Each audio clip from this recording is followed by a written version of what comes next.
শিশু রামিসাকে ধর্ষণ ও হত্যা মামলায় মৃত্যুদণ্ডের বিরুদ্ধে আসামি সোহেল রানা ও তার স্ত্রীর জেল আপিল শুনানি গ্রহণ করলেন হাইকোর্ট।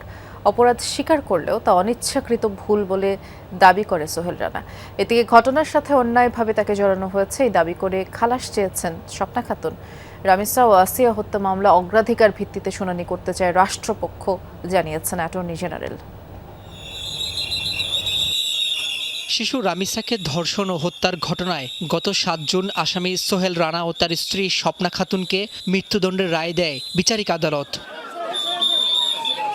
আইন অনুযায়ী ৭ দিনের মধ্যেই দুই আসামি কারা কর্তৃপক্ষের মাধ্যমে জেল আপিল করেন। পরে রোববার বিচারপতি মোহাম্মদ আলী ও মোহাম্মদ সাইফুল ইসলামের হাইকোর্ট বেঞ্চ তাদের আবেদন শুনানির জন্য গ্রহণ করেন।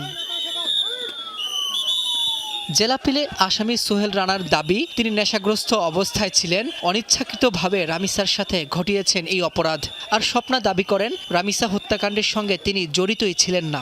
আদালত বলেছেন যে আজকেই দুপুরের মধ্যে তারা এই আদেশটি, অর্থাৎ তাদের মৃত্যুদণ্ডপ্রাপ্ত দুজন ব্যক্তি সোহেল এবং স্বপ্না, তাদের জেল আপিল মঞ্জুরের আদেশটি তারা সেকশনে পাঠিয়ে দেবেন এবং আমরা প্রত্যাশা করি সেটি যাওয়ার পরেই রামিসা হত্যা মামলার মৃত্যুদণ্ড রেফারেন্স শুনানির জন্য প্রস্তুতির কাজটা অনেক দূর এগিয়ে যাবে, পেপার বুক তৈরি হয়ে যাবে। এদিকে রামিসা ও মাগুরার শিশু আসিয়া ধর্ষণ ও হত্যা মামলা অগ্রাধিকার ভিত্তিতে শুনানি করতে হাইকোর্টের বিশেষ বেঞ্চে আবেদন করেছেন অ্যাটর্নি জেনারেল।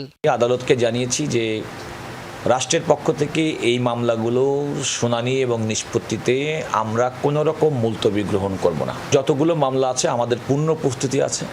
রোববার হাইকোর্টের বিশেষ বেঞ্চে আসিয়া হত্যাসহ ২০ মামলায় ৪৮ জন আসামির ডেথ রেফারেন্স শুনানির জন্য কার্যতালিকায় আসে। রাব্বি হোসেন, যমুনা নিউজ, ঢাকা।